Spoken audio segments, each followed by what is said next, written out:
Welcome back in, everybody. Tobin here with you. Very excited to talk to our next guest. UFC 306 is coming up. Noche UFC from the Sphere in Las Vegas, and very excited to see this man back in action. T-City, Brian Ortega joining us from, that's got to be the most relaxing background a guest has ever had in a fight week. Appreciate the time, man. Thanks so much. No worries, man. First question off the bat, Brian, how are the turtles? Last time we spoke, you spoke of your beautiful turtles. How are they? Are they growing nicely? Man. How is the Ortega Zoo doing? The Ortega Zoo has another. How many members were in the Ortega Zoo last time you checked? I think you were saying you had two. Did you have two giant tortoises or something like that? Only one. Only one. One. Okay. One giant tortoise, two birds, four dogs, and now a cat. Is there any plans? Like, do you have a dream animal to add to the collection? Yeah, I have some chickens and a mini cow and some mini whatever I can get my hands on. It's a beautiful thing, man. Like, how much do you how relaxing do you find the animal care with just away from fighting and just tending to them? It's cool, man. It's something that I spend a lot of time now at home, so it's I don't get bored anymore. There's a big yard to take care of. There's a lot of things and chores and yeah, a lot of things that got to get done. So yeah, I stay busy there. When you were planning to fight the last time during that fight week, you talked a lot about, like, the decision back and forth if you were gonna do it, and then maybe there was signs that it was the time to fight. So when it didn't happen, was it almost more of a mental wrestle than a physical? Like, how did you handle all of that with it not going through the way it planned? It Just try to make peace with it, man.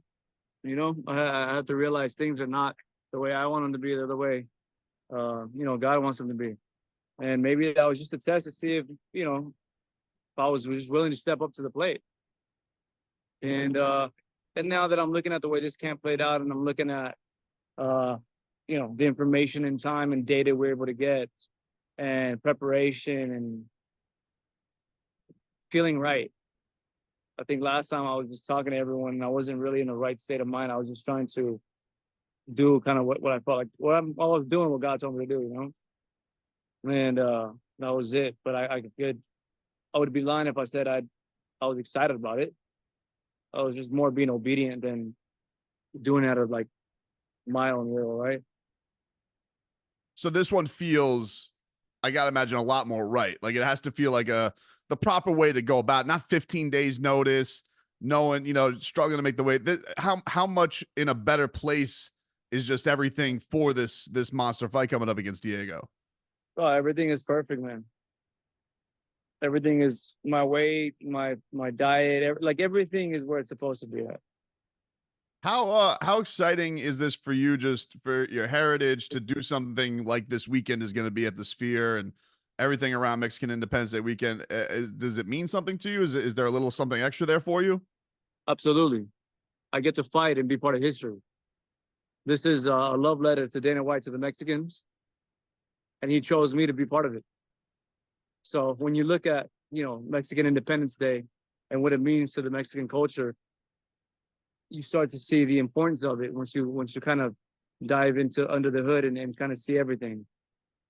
We have 4th of July and we understand why, and then Mexico have September 14th, and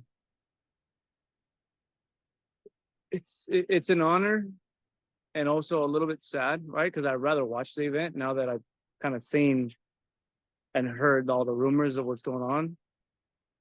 But it's also amazing to partake in it. You remember, I guess, growing up, like, when you knew fighting was important to your culture? Like, do you remember, like, a moment or something, just watching or from family or whatever, like, you're like, oh no, this is in your blood?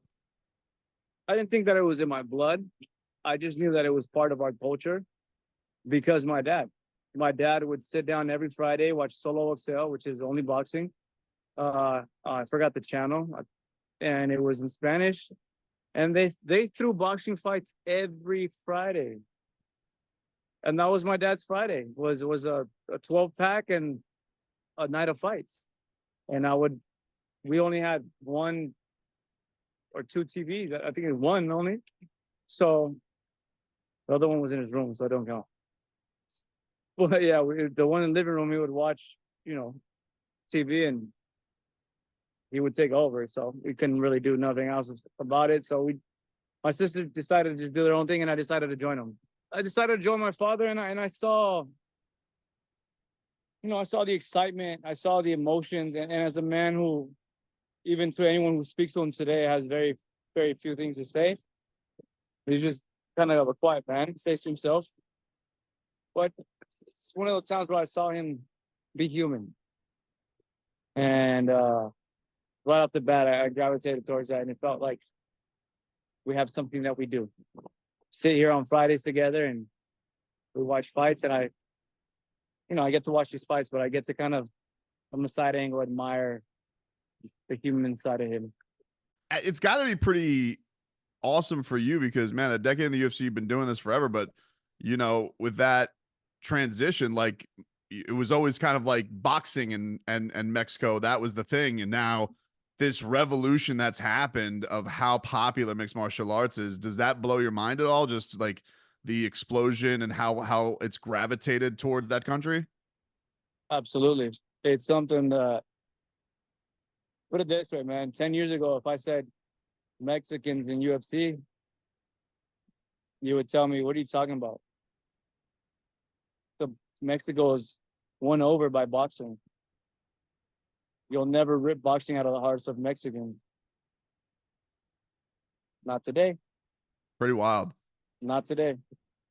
And especially on a week where Canelo's in town too, and it feels like the talk is that sphere, like that what is the buzz going to be? That kind of blows your mind. Like I know that it's not the first time the UFC's gone up against Canelo, but it does feel like to do it with an angle of Mexican heritage on Mexican independence, that's pretty crazy.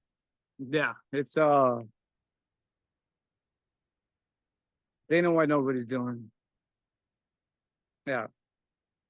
For this upcoming fight, you got a quick prep for Diego. Now you're doing it the proper way. How much did you learn from the last minute performance that he had on the night that you were supposed to fight? When you went to go, did you learn anything new from that night that you didn't have from the info leading into what was supposed to be your fight? Yeah, we just saw a little bit more film. There's not too much film on him inside the UFC because the most of our fight is pretty long, right? They gave us a full fight there, which was beautiful to study. But after that, there's not much study, so you don't really see, the evolution there because it ends so fast. Last fight, you got to see it go the distance, and then you saw, okay, what's he been working on, the things that he has evolved in, etc. So you collect that data, and of course, we have to use it. It'd be unwise to not use it. I wanted to get your thoughts on in the main event. There was a lot of buzz because Merab, he showed the cut that he had. When you're a fighter, if you know that your opponent has something like that, you talk about data. How big of a mistake do you think that is to let the world know that happened? Because Dana was saying, "Oh, boxing, that stuff never gets out." If you go into this, if just you said you knew Diego had something like that, how much of a mistake is it to let your opponent know like something like that happened in camp 2-3 weeks ago? Or is that going to be healed and it should be fine by then? Do you think it's overblown?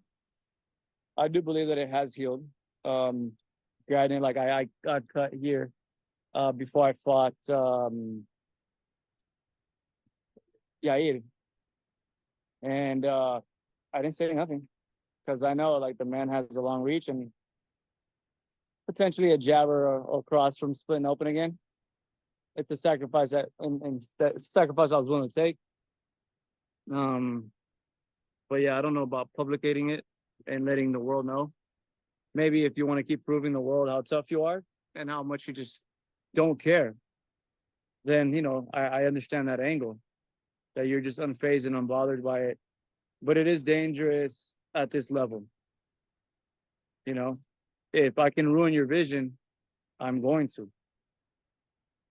And you just let someone know that although it's healed, there is a little kink in the armor there that can be exposed.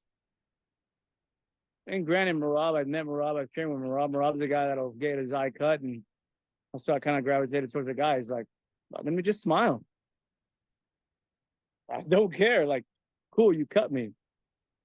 But when you're precise and you're someone like Sugar,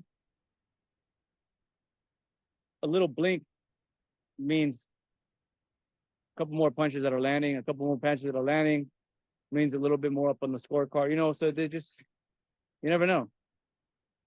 And I think that's why this is the beautiful sport, right? You don't know who's going to react to what till they are in there. But, you know, like poker, I'd rather not show my cards. Some people just don't care.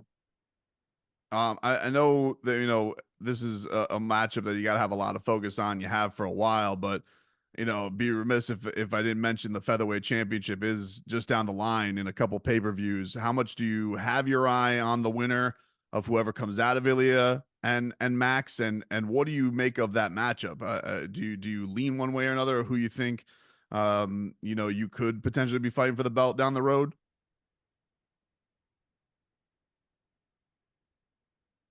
That one has a lot of interesting corners to get cut there, you know.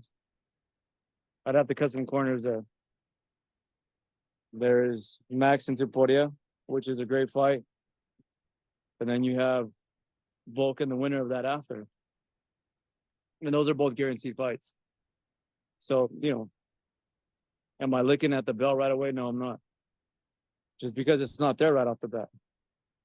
This is not another fight where I win and, hey, bro, you're next in line. Everyone could create their rumors, you know, and I'm all for the good rumors that say he does. Don't get me wrong. But I'm also not an idiot to reality. Yeah, I get that. Like, you don't want to build up any false sense, but we've seen some strange things with title fights recently, Brian. Like, you don't. Is there anything of like, hey, not only, I mean, listen, you beat Diego, that's impressive as it is, but if you do something spectacular, people will be clamoring for that, because, you know, we've seen rankings kind of be thrown to the wind lately. You never really know. Yeah, absolutely. I'm ranked number 3, and I'm fighting, I believe, 14, 13, yeah. 13, 14. It wouldn't make sense on a manager level wise, on a fighter level wise. The goal is always to fight up, not down. And it's not to disrespect the guys who are lower than you. It's just if you're climbing, right, you don't climb down to climb back up. And that's one way of looking at it. But then you got guys like Max who fought, you know, Calvin Cater, and he fought, you know, Arnold, and basically he kind of closed the chapter on the idea that some of these men are going to be the next in line. So I think that's kind of where I'm at, where it's, if I cannot have the title yet because I haven't earned it, then let me fight those who the world believe are going to earn it soon, and let me shut that thought process down. I think that's why everybody respects you as a fighter, T City. Thanks so much for the time, man. Enjoy the pool. Have a healthy week, and enjoy it, man. I can't wait to see you fight this weekend. Thank you.